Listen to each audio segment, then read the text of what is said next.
The Odyssey, by Homer, translated by Samuel Butler. Book 23. Euryclea now went upstairs laughing to tell her mistress that her dear husband had come home. Her aged knees became young again, and her feet were nimble for joy as she went up to her mistress and bent over her head to speak with her. "Wake up, Penelope, my dear child," she exclaimed, "and see with your own eyes something that you have been wanting this long time past. Ulysses has at last indeed come home again, and has killed the suitors who were giving so much trouble in his house, eating up his estate and ill-treating his son." "My good nurse," answered Penelope, "you must be mad. The gods sometimes send some very sensible people out of their minds, and make foolish people become sensible. This is what they must have been doing with you, for you always used to be a reasonable person. Why should you thus mock me when I have trouble enough already, talking such nonsense, and waking me up out of a sweet sleep that had taken possession of my eyes and closed them? I have never slept so soundly from the day my poor husband went to that city with the ill-omened name. Go back again into the women's room. If it had been any one else who had woke me to bring such absurd news, I should have sent her away with a severe scolding. As it is, your age shall protect you." "My dear child," answered Euryclea, "I am not mocking you. It is quite true, as I tell you, that Ulysses is come home again. He was the stranger whom they all kept on treating so badly in the cloister. Telemachus knew all the time that he has come back, but kept his father's secret that he might have his revenge on all these wicked people." Then Penelope sprang up from her couch, threw her arms round Euryclea, and wept for joy. "But, my dear nurse," said she, "explain this to me. If he has really come home as you say, how did he manage to overcome the wicked suitors single-handed, seeing what a number of them there always were?" "I was not here," answered Euryclea, "and do not know. I only heard them groaning while they were being killed. We sat huddled and crouching in a corner of the women's room, with the doors closed, till your son came to fetch me, because his father sent him. Then I found Ulysses standing over the corpses, that were lying on the ground all round him, one on top of the other. You would have enjoyed it if you could have seen him standing there, all bespattered with blood and filth, and looking just like a lion. But the corpses are now all piled up in the gatehouse that is in the outer court, and Ulysses has lit a great fire to purify the house with sulphur. He has sent me to call you, so come with me, that you may both be happy together after all. For now at last the desire of your heart has been fulfilled. Your husband is come home to find both wife and son alive and well, and to take his revenge in his own house on the suitors who behaved so badly to him." "My dear nurse," said Penelope, "do not exult too confidently over all this. You know how delighted everyone would be to see Ulysses come home, more particularly myself, and the son who has been born to both of us. But what you tell me cannot be really true. It is some god who is angry with the suitors for their great wickedness, and has made an end of them, for they respected no man in the world, neither rich nor poor, who came near them, and they have come to a bad end in consequence of their iniquity. Ulysses is dead, far away from the Achaean land, and he will never return home again." Then nurse Euryclea said, "My child, what are you talking about? But you are all hard of belief, and have made up your mind that your husband is never coming, although he is in the house and by his own fireside at this very moment. Besides, I can give you another proof. When I was washing him, I perceived the scar which the wild boar gave him, and I wanted to tell you about it, but in his wisdom he would not let me, and clapped his hands over my mouth. So come with me, and I will make this bargain with you.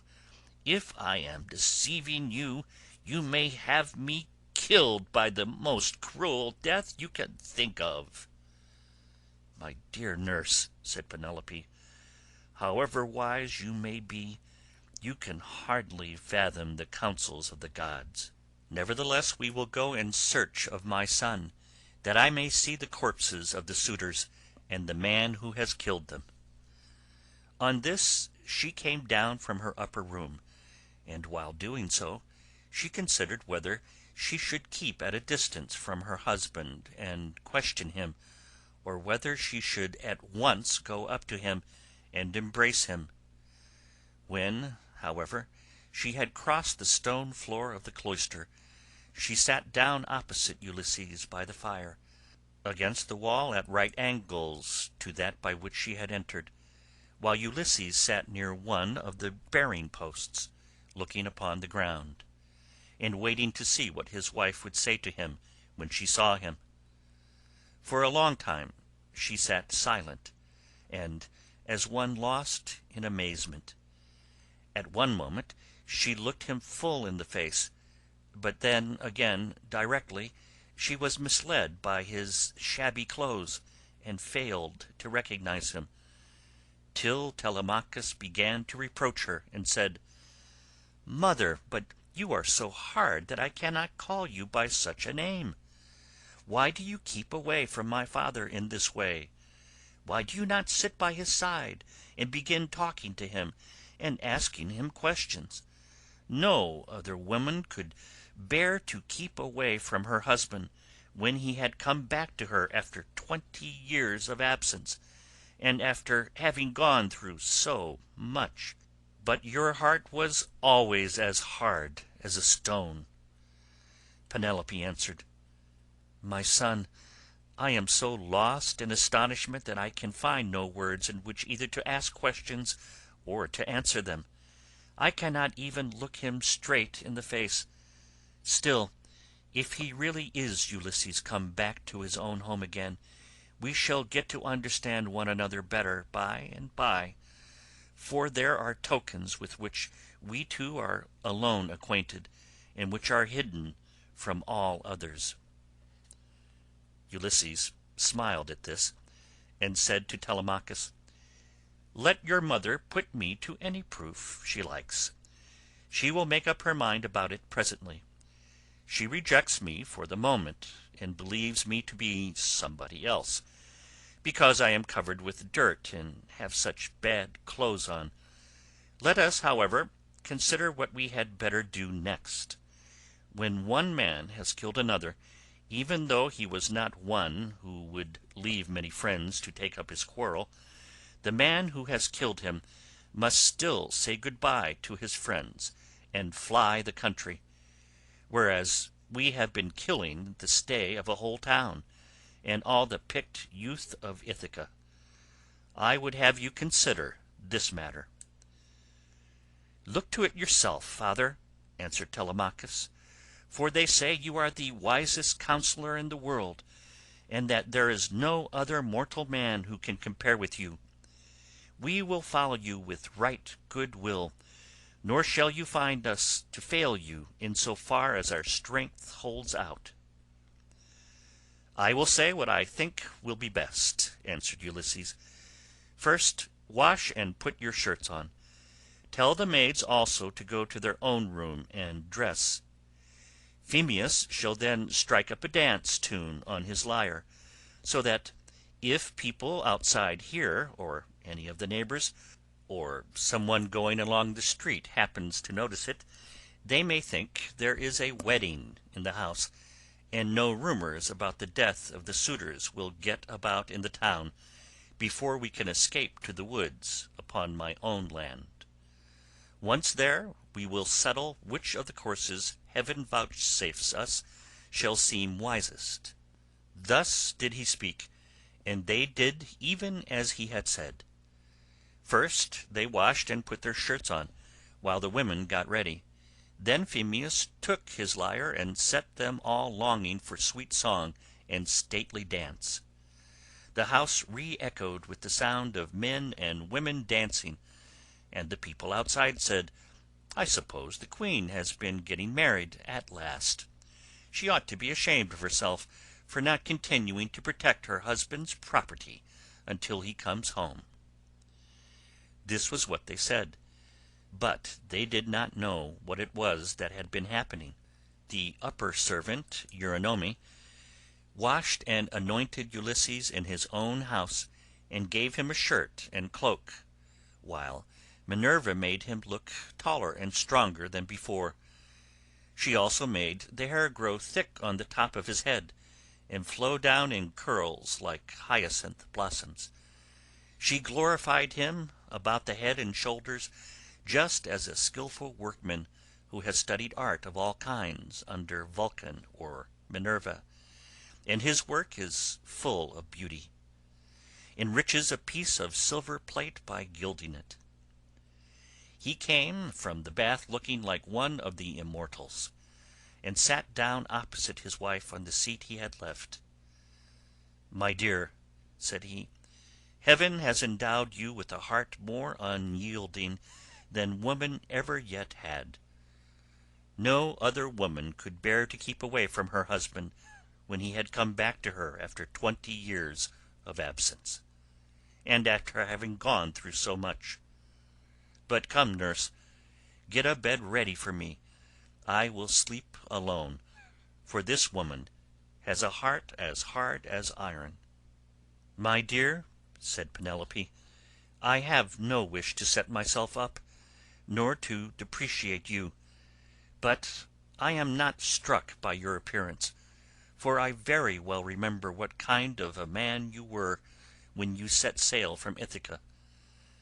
Nevertheless, Euryclea, take his bed outside the bedchamber that he himself built.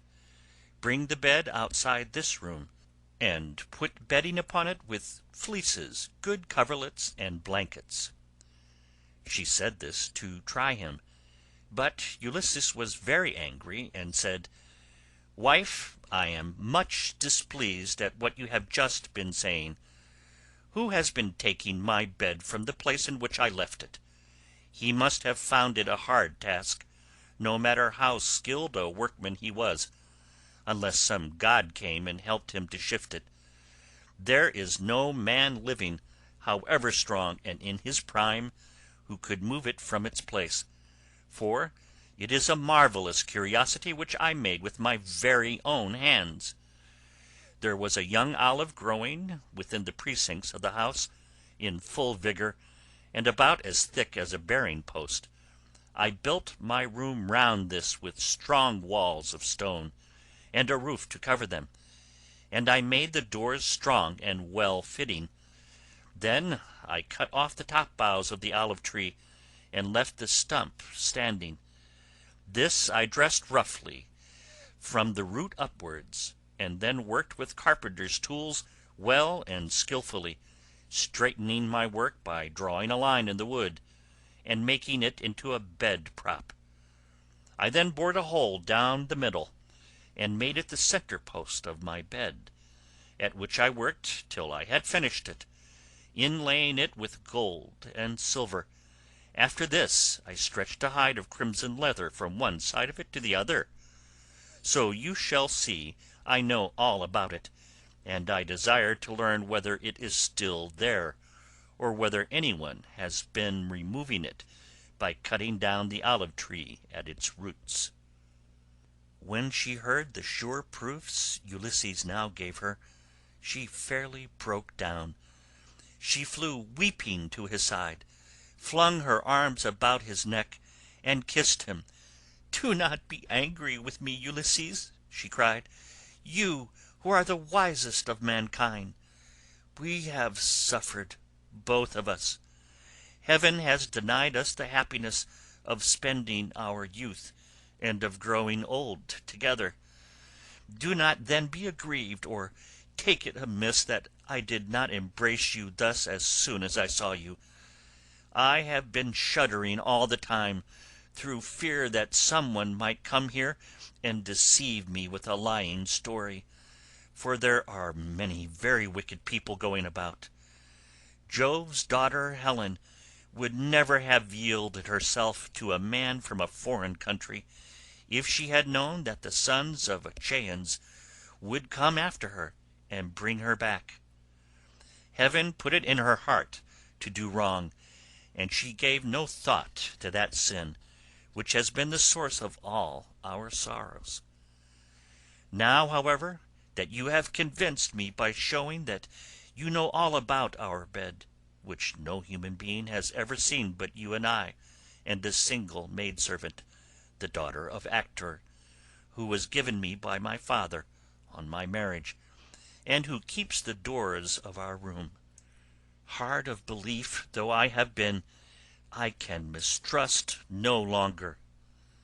Then Ulysses in his turn melted, and wept as he clasped his dear and faithful wife to his bosom. As the sight of land is welcome to men who are swimming towards the shore, when Neptune has wrecked their ship with the fury of his winds and waves, a few alone reach the land, and these, covered with brine, are thankful when they find themselves on firm ground and out of danger. Even so was her husband welcome to her as she looked upon him, and she could not tear her two fair arms from about his neck.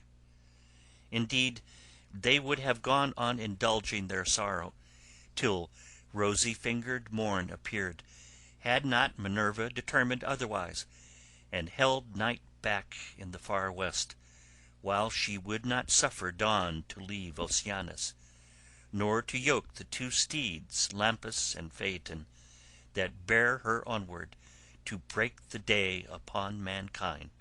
At last, however, Ulysses said, "Wife, we have not yet reached the end of our troubles.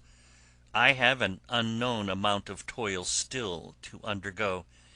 It is long and difficult, but I must go through with it, for thus the shade of Tiresias prophesied concerning me, on the day when I went down into Hades to ask about my return and that of my companions. But now let us go to bed, that we may lie down and enjoy the blessed boon of sleep." "You shall go to bed as soon as you please," replied Penelope, "now that the gods have sent you home to your own good house and to your country. But as heaven has put it in your mind to speak of it, tell me about the task that lies before you. I shall have to hear about it later, so it is better I should be told at once." "My dear," answered Ulysses, "why should you press me to tell you? Still, I will not conceal it from you, though you will not like it. I do not like it myself, for Tiresias bade me travel far and wide, carrying an oar, till I came to a country where the people have never heard of the sea, and do not even mix salt with their food. They know nothing about ships, nor oars that are as the wings of a ship. He gave me this certain token which I will not hide from you. He said that a wayfarer should meet me and ask me whether it was a winnowing shovel that I had on my shoulder. On this I was to fix my oar in the ground and sacrifice a ram, a bull and a boar to Neptune, after which I was to go home and offer hecatombs to all the gods in heaven, one after the other. As for myself, he said that death should come to me from the sea, and that my life should ebb away very gently, when I was full of years and peace of mind, and my people should bless me. all this, he said, should surely come to pass. And Penelope said, "If the gods are going to vouchsafe you a happier time in your old age, you may hope then to have some respite from misfortune." Thus did they converse. Meanwhile Eurynome and the nurse took torches and made the bed ready with soft coverlets. As soon as they had laid them, the nurse went back into the house to go to her rest, leaving the bedchamber woman Eurynome to show Ulysses and Penelope to bed by torchlight. When she had conducted them to their room she went back, and they then came joyfully to the rites of their own old bed. Telemachus, Philoetius, and the swineherd now left off dancing, and made the women leave off also. They then laid themselves down to sleep in the cloisters. When Ulysses and Penelope had had their fill of love, they fell talking with one another.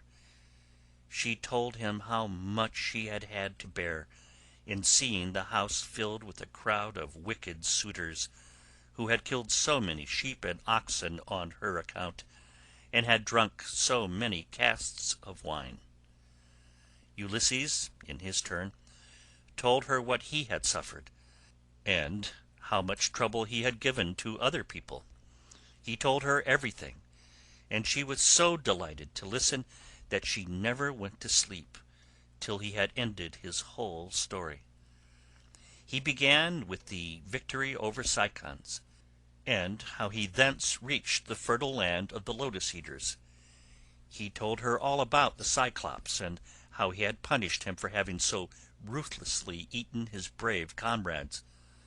How he then went on to Aeolus, who received him hospitably, and furthered him on his way. And even so, he was not to reach home, for to his grief a hurricane carried him out to sea again. How he went to the Lastrygonian city Telepylus, where the people destroyed all his ships with their crews, save himself and his own ship only. Then he told of cunning Circe and her craft, and how he sailed to the chill house of Hades, to consult the ghost of the Theban prophet Tiresias, and how he saw his old comrade in arms, and his mother who bore him and brought him up when he was a child. How he then heard the wondrous singing of the sirens, and went on to the wandering rocks and terrible Charybdis, and to Scylla, whom no man had ever yet passed in safety.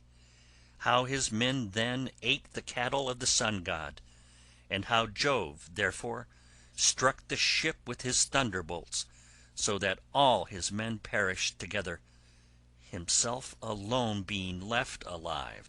How, at last, he reached the Ogygian island, and the nymph Calypso, who kept him there in a cave, and fed him, and wanted him to marry her, in which case she intended making him immortal, so that he should never grow old.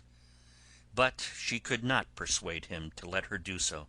And how after much suffering he had found his way to the Phaeacians, who had treated him as though he had been a god, and sent him back in a ship to his own country, after having given him gold, bronze, and raiment in great abundance. This was the last thing about which he told her, for here a deep sleep took hold upon him and eased the burden of his sorrows. Then Minerva bethought her of another matter. When she deemed that Ulysses had had both of his wife and of repose, she bade gold-enthroned Dawn rise out of Oceanus, that she might shed light upon mankind. On this Ulysses rose from his comfortable bed, and said to Penelope, "Wife, we have both of us had our full share of troubles, you here in lamenting my absence, and I in being prevented from getting home, though I was longing all the time to do so. Now, however, that we have at last come together. Take care of the property that is in this house. As for the sheep and goats which the wicked suitors have eaten, I will take many myself by force from other people, and will compel the Achaeans to make good the rest, till they shall have filled all my yards.